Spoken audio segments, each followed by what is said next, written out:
সাপে কামুৰিলে আমি আতংকিত হ'ব নালাগে। প্ৰথমে আমি ডক্তৰৰ ওচৰত নিয়াটো অত্যন্ত প্ৰয়োজনীয়। তাকে নকৰি আমি বেজৰ ওচৰলৈ নিওঁ, যাৰ ফলত সেই কামোৰা ব্যক্তিজনৰ প্ৰাণহানি হয়।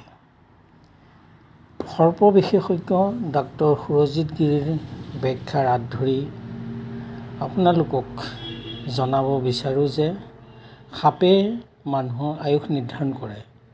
সাপে নিগনি খায়, নিগনিয়ে আকৌ শস্য খায় আৰু শস্য খালে মানুহৰ খাদ্যৰ নাটনি হয়। অসমত বৰ্তমান ৭৪ বিধ সাপৰ প্ৰজাতি আছে। ইয়াৰ ভিতৰত ৬ বিধ সাপ বিষাক্ত। ক'লা শংখচূড় সাপবিধ নিৰৱঘাতক। সাপে সাধাৰণতে মানুহক দংশন নকৰে। যদি বাধ্যত পৰে অথবা সাপৰ গাত গছক পৰে বা সাপে দুখ পায়, তেতিয়া আত্মৰক্ষাৰ বাবে দংশন কৰে। সাপে দংশন কৰিলে যিমান সোনকালে সম্ভৱ চিকিৎসকৰ ওচৰলৈ নিব লাগে। সাপে খুটিলে কেতিয়াও খুটা ঠাইৰ ওপৰত বান্ধিব নালাগে আৰু পানীৰে ধুব নালাগে বা ঠাইডোখৰ কাটিব নালাগে। বেজৰ কাষ চাপিব নালাগে। সাপে সাধাৰণতে ২ ধৰণৰ বিষ প্ৰয়োগ কৰে।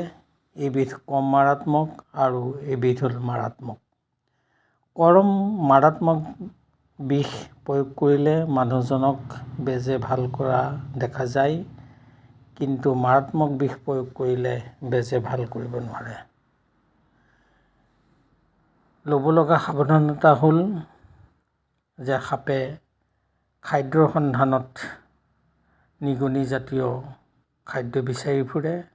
গতিকে ঘৰৰ ভিতৰত নিগনি এন্দুৰ সোমাবলৈ আমি সুবিধা দিব নালাগে আৰু সাপ সোমাব পৰা বিন্ধা ৰাখিব নালাগে। সদায় শুবৰ সময়ত আঁঠুৱা ব্যৱহাৰ কৰিব লাগে।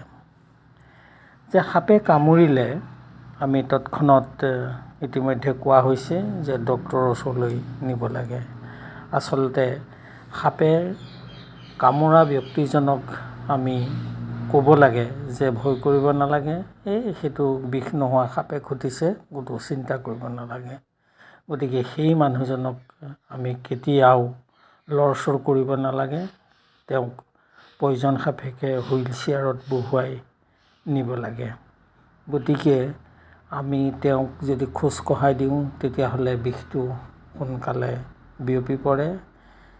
যে সাধাৰণতে দেখা যায় যে দংশনৰ পাছত যে ভয়ত বিতত হৈ হৃদযন্ত্ৰ বন্ধ হৈ মৃত্যু হয়। কিন্তু সেই ক্ষেত্ৰত আমি যদি সাহস দিওঁ, তেতিয়া তেনে ব্যক্তি কেতিয়াও হৃদযন্ত্ৰ বন্ধ নহয়। গতিকে সাপে কামোৰাৰ শৰীৰৰ অংশটো আমি সদায় হৃদপিণ্ডৰ তলত ৰখাৰ চেষ্টা কৰা উচিত।